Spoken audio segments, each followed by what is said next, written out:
নাম হলো কি? রিয়া। 15 বছরের কিশোর সুযোগ পেলেই চুরি করে।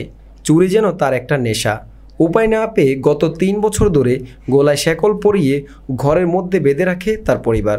এ যেন অসহায় পরিবারের নিরুপায় নির্মমতা। তবে চিকিৎসকরা বলছেন মানসিক সমস্যার কারণেই এমন ঘটনা ঘটাতে পারে সে। প্রয়োজন নিয়মিত চিকিৎসা সেবার পাশাপাশি মোটিভেশন। বিস্তারিত ঝিনাইদহ থেকে শাইনুর আলমের রিপোর্টে। অন্ধকারে ঘরের চৌকির উপর বসে আছে 15 বছর বয়সী কিশোর রিয়াজ। গলায় শেকল পরিয়ে ঝোলানো আছে বড় তালা। তালার অন্য প্রান্তে চৌকির সাথে পেঁচানো। কোনোভাবে যেন শেকল থেকে বা চৌকি ভেঙে বাহিরে যেতে না পারে তা নিশ্চিত করেছে পরিবারের সদস্যরা। গত 3 বছর ধরে এভাবেই শেকল বন্দি রয়েছে কিশোর রিয়াজ।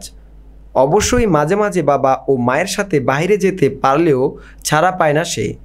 পরিবারের সদস্যরা জানান, শহরের আরামপুর এলাকায় একটি ভাড়া বাড়িতে মা নার্গিস খাতুন ও বাবা লিটন হোসেনের সাথে বসবাস করছে রিয়াজ। 7 বছর আগে শহরের আরামপুর এলাকায় থাকা অবস্থায় কিছু বকাটে ছেলের পাল্লায় পড়ে চুরি শুরু করে। এরপর থেকেই সুযোগ পেলেই চুরি করে সে। বাড়ি থেকে পালিয়ে গিয়ে শহরসহ আশপাশের জেলাতে গিয়েও চুরি করে। চুরি অনেকটাই নেশার মতো তার কাছে। বিভিন্ন সময় পুলিশ কিশোর রিয়াজকে বাড়িতে দিয়ে গেলেও তার চুরি বন্ধ হয়নি। নানা স্থান থেকে অভিযোগ পেয়ে অতিষ্ঠ হয়ে গত 3 বছর শেকল দিয়ে বেঁধে রেখেছেন তাকে। তারপরও সুযোগ পেলেই পালিয়ে যায় রিয়াজ। কেনই বা চুরি করে তা জানতে চাইলে কোনো উত্তর দিতে পারে না রিয়াজ। কি চাও তুমি এখন? কিছু চাই না। এই যে এখন বাড়ি যেতে চাও না, খেলতে চাও না, কি চাও সেটা বলো তো আমাকে। কি চাও? খেলতে যাইছি। তো চুরি করবো না, তাহলে খেলতে যাই। রিয়াজের এমন অবস্থা দেখে দুঃখ প্রকাশ করেছে প্রতিবেশীরা। ওর সম্বন্ধে আজকে এদের সাথে 5 বছর পরিচয়। আমার মা থাকে এখানে, আমার মার এখানে এসে আমি দেখেছি মানে যথেষ্ট পরিমাণের ওর মা বাবরে টেগেল দিয়ে রাখে, কিন্তু ও যদি একটু ছাড়া পায় নিজের ঘরের জিনিস ফোন টোন চুরি করে নিয়েছে। যে ওই আপার বাসায় আছে পাটকাঠির এই যে মোড়ের পারে, মনে হয় 2-3 মাস, 1 বছর হয়ে গেছে। 1 বছর আগে পাটকাঠির বেড়া ভেঙে ঢুকেছে ওদের বাসায়, ঢুকে ফোন টোন চুরি করে নিয়ে যেয়ে উনি ওই পল্লী বিদ্যুতের হনে চলে গেছে ওই ফোন টোন নিয়ে। এবার ওই লোকের সাথে দেখা হয়েছে, ওই লোক খারাপ তো লাগে। এখন খারাপ লাগলে তো কিছু করার নেই। আমি চাই যে আমার ছেলে ভালো হোক, আমার ছেলে কাজ না করুক, স্কুলে পড়ুক, স্কুলে পড়িয়ে সে বাসায় থাকুক।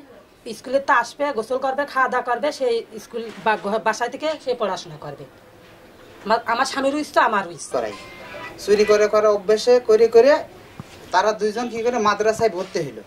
ওকেও দিলাম মাদ্রাসায়, যে এরা দুজন মাদ্রাসায় ভর্তি হইলো, যে এরা মানুষ হবে আর এ মানুষ হবে না। একেও আমি মাদ্রাসায় দিয়ে আসলাম। দেওয়ার পূর্বে ও কি করলো, সেখান থেকে পলাইলো। পলিয়ে একটা যেখানে জায়গায় যে একটা চুরি করলো। চুরি করার পরে সেখান থেকে এই যে অভ্যেস থেকে গেল, আজ 8 বছর বেঁধে চুরি একের পর এক করেই আছে।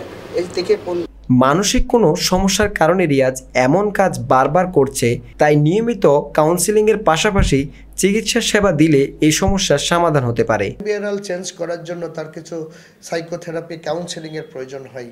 তো এখানে আমার মনে হয় যে তাকে যদি অ্যাসেসমেন্ট করে তার প্রপার কজটাকে আইডেন্টিফাই করে যদি কিছু ওষুধ প্রয়োগ করা যায়, পাশাপাশি তাকে কাউন্সেলিং করা যায়, মোটিভেট করা যায়, তাহলে এটা 7 বছর আগে রিয়াজের আগের পিতা সাইফুল ইসলামকে তালাক দিয়ে লিটন হোসেনকে বিয়ে করেন রিয়াজের মা নার্গিস খাতুন। রিয়াজের 17 বছরের এক বোনও রয়েছে। News desk, news express 24।